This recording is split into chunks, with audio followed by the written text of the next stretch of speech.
जय हिंद। आज हम लोग इंडियन पॉलिटी सीरीज की 8वां लेक्चर को पढ़ेंगे। अभी हम लोग पढ़ रहे हैं हमारा कौन कौन सा मौलिक अधिकार है, जो फंडामेंटल राइट्स है, उस सीरीज को पढ़ रहे हैं। सबसे पहले आपको हम बताए थे हमारा कौन कौन सा मौलिक अधिकार है। सबसे पहला होता है समानता का अधिकार, मतलब राइट टू इक्वलिटी, जिसका वर्णन हमारे संविधान के अनुच्छेद 14 से लेकर के 18 तक दिया गया है। उसके बाद आपको हम बताए थे स्वतंत्रता का अधिकार, जिसका उल्लेख संविधान के अनुच्छेद 19 से लेकर 22 तक दिया गया है। आज हम लोग पढ़ेंगे शोषण के विरुद्ध अधिकार। शोषण मतलब होता है एक्सप्लॉयटेशन। कौन कौन से हमारे ऊपर शोषण किया जाता है और वो कौन कौन से शोषण है जिसको संविधान के अनुसार बहुत ही खराब माना गया है, अपराध माना गया है, उस बात को हम लोग आज पढ़ेंगे।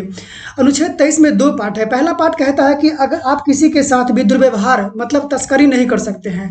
तस्करी का मतलब होता है कि छोटे बच्चे को बेच दिया जाए या छोटे बच्चे को उठा करके उससे गलत काम करवाया जाए। जैसे मान लीजिए कि अगर छोटे बच्चे को उठा लेता है या कोई किसी के हाथ बेच देता है, उसके बाद क्या करवाया जाता है, उससे भीख मंगवाया जाता है। अगर पूरे दिन में अगर वो 100 लोगों से भी 10-10 रुपये भीख मांगेगा तो 1000 रुपये हो जाएगा, महीने का 30,000 रुपये हो जाएगा, जो एक सरकारी नौकरी के सैलरी के बराबर होता है। तो उस तरह का काम करना भी संविधान के अनुसार क्या है, अपराध माना गया है। आप किसी बच्चे के साथ तस्करी दुर्व्यवहार नहीं कर सकते हैं। अगर मान लीजिए कि अगर किसी बच्ची को बेच दिया जाता है या किसी बच्ची को उठा लिया जाता है, तो उसके बाद उसके साथ देह व्यापार का धंधा करवाया जाता है, प्रोस्टिट्यूशन का धंधा करवाया जाता है, और उस बच्ची को पता ही नहीं चलता है कि क्या सही है, क्या गलत है, क्या कर रही है वो। क्योंकि थोड़े दिन बाद क्या होता है कि वो अपने एक माहौल में ढल जाती है, अपने कल्चर में ढल जाती है। और जब भी देखते होंगे आप, कोई व्यक्ति अगर अपने कल्चर में ढल जाता है तो उसको पता ही नहीं चलता है कि क्या गलत है, क्या सही है। उसका कल्चर ही उसको बहुत अच्छा लगने लगता है। तो इस तरह का जो धंधा है वो भी संविधान के अनुसार बहुत ही अपराध की श्रेणी में आता है। दूसरा पॉइंट इसमें बोलता है कि बंधुआ बेगाड़ी बंधुआ है ये। अब बंधुआ किसको बोलते हैं कि पहले देखते थे आप कि साहूकार लोग होते थे जो छोटे छोटे किसानों को कर्ज देते थे इंटरेस्ट पे।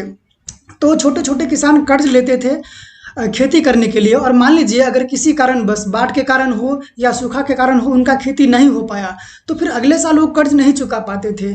अगर फिर दूसरे साल अगर खेती अच्छा हो गया तो फिर उस पैसों से बच्चे को पालेंगे या फिर कर्ज सधाएंगे।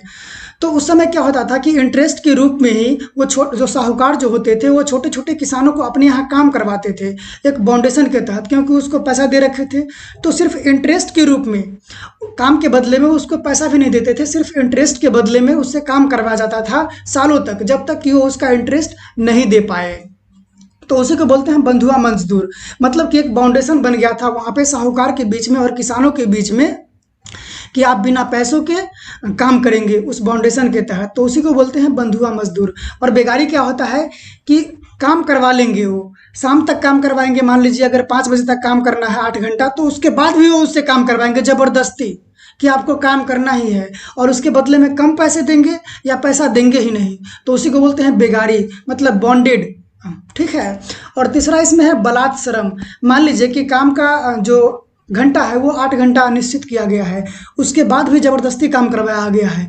या जिस तरह का काम, अगर मान लीजिए कि किसी प्रकार का काम किसी लोग को पसंद नहीं है, कोई बच्चा करने में असक्षम है और उससे करवाया जा रहा है ज़बरदस्ती कि आपको 8 घंटे का अधिक काम करना ही है, या इस तरह का काम जो वो नहीं कर पा रहा है ज़बरदस्ती करवाया जाता है।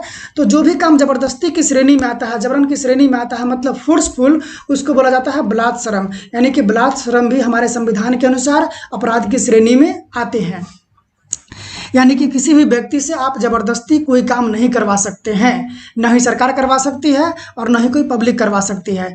क्योंकि हम लोग पढ़ रहे हैं मौलिक अधिकार, हम जानते हैं कि हमारा मौलिक अधिकार वो अधिकार होते हैं जिनको सरकार या पब्लिक कोई भी ख़त्म नहीं कर सकती है। अगर सरकार ख़त्म कर देगी तो उसको बोलते हैं कानूनी अधिकार। तो फिर जब संविधान में इस अनुच्छेद को पारित किया जा रहा था, उस टाइम पे जो हमारे संविधान के सलाहकार थे BM राव साहब, उन्होंने बोल दिया कि अगर आप किसी से कोई काम नहीं करवा सकते हैं ज़बरदस्ती, अगर हमारा सब देश जो है बहुत सालों तक चलेगा, अगर देश के हित में या देश में कोई इमरजेंसी आती है, आपातकाल आती है, तो उस स्थिति में लोग काम करेंगे ही नहीं। वो बोलेंगे हमारा मौलिक अधिकार है कि हमसे आप ज़बरदस्ती काम नहीं करवा सकते हैं। इसीलिए अनुच्छेद 23 में दूसरा पॉइंट को जोड़ा गया, एक्सेप्शन, जिसमें कहा गया कि अगर कोई काम देश हित में है, देश के हित में है, या अगर देश पे कभी इमरजेंसी आती है, आपातकालीन आती है, तो उस स्थिति में आपसे काम करवाया जाएगा, उसके एवज में आपको पैसा भी नहीं दिया जाएगा और जो मर्जी होगा वो करवाया जाएगा आपसे, क्योंकि हमारे देश में इमरजेंसी आ जाएगी और हमारे देश के हित में वो काम होगा, तो ऐसे काम आपको करना पड़ेगा। इसीलिए ये पॉइंट, दूसरा पॉइंट जोड़ा गया अनुच्छेद 23 में। ठीक है, आगे है आर्टिकल 24, बाल नियोजन पर प्रतिबंध। सबसे पहले समझते हैं कि बाल किसको बोलते हैं हमारे भारतीय संविधान के अनुसार। वैसे बच्चे जिसकी उम्र 14 वर्ष से कम हो, 14 ईयर्स से बिलो हो, उसको बोलते हैं बाल। मतलब नियोजन मतलब काम करवाना होता है, उस पर प्रतिबंध मतलब रिस्ट्रिक्शन लगाया गया है, यानी कि लड़के को मतलब जो बाल है, जो बच्चा है, उसको किस किस काम पे प्रतिबंध लगाया गया है वो आर्टिकल 24 के अनुसार। पहला है कारखाना, मतलब फैक्ट्री। जिसकी उम्र 14 वर्ष से कम है, जो बच्चे हैं, उसको आप कारखाना में काम नहीं करवा सकते हैं, ये अपराध की श्रेणी में आता है। लेकिन एग्जाम में प्रश्न पूछता है कि बच्चे को सबसे ज़्यादा किस उद्योग में लगाया जाता है, फैक्ट्री में, तो कालीन उद्योग में लगाया जाता है।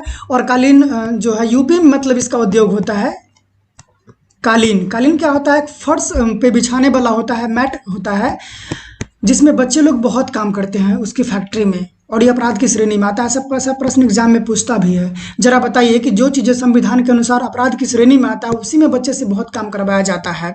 और दूसरा इसमें बोलता है कि खदान, मतलब माइनिंग जहाँ पे होती है, जिसमें से डायमंड निकलते हैं, गोल्ड निकलते हैं, मतलब खदान, उसमें भी आप बच्चे को नहीं लगा सकते हैं, क्योंकि उसमें विस्फोट बहुत ज़्यादा होता है और विस्फोट के कारण जो होता है आग लग जाता है। क्योंकि जहाँ पे खदान होता है वहाँ पे वायु तो प्रवेश करता ही है और ओपन स्पेस रहता है, और उसमें से विस्फोटक पदार्थ निकलती है, जिसके कारण से आग लग जाती है और बच्चे पे बहुत नुकसानदायक होता है। बच्चे की जान जा सकती है उसमें, अगर थोड़ा सा भी लापरवाही बरते तो। इसीलिए बच्चे को खदान में काम करने के लिए मना किया गया है। और जो भी खतरनाक काम है, जैसे मान लीजिए पटाखा उद्योग हो गया, उसमें कितना खतरा है, तो उसमें भी आप काम नहीं करवा सकते हैं बच्चों से। ठीक है, लेकिन तमिलनाडु का एक शहर है शिवकाशी, जहाँ पर पटाखा उद्योग बहुत ज़्यादा होता है। ये एग्जाम में प्रश्न पूछता है कि सबसे ज़्यादा पटाखा का उत्पादन भारत के किस राज्य में होता है। तमिलनाडु में होता है और उस जगह का नाम है शिवकाशी। वहाँ पर भी बच्चे बहुत काम करते हैं। और ये जो माइनिंग में जो विस्फोट होता है वो किस गैस के कारण से होता है, वो CH4 जो मीथेन होता है गैस, उसके कारण से होता है विस्फोट। ये एग्जाम में प्रश्न पूछता है मीथेन।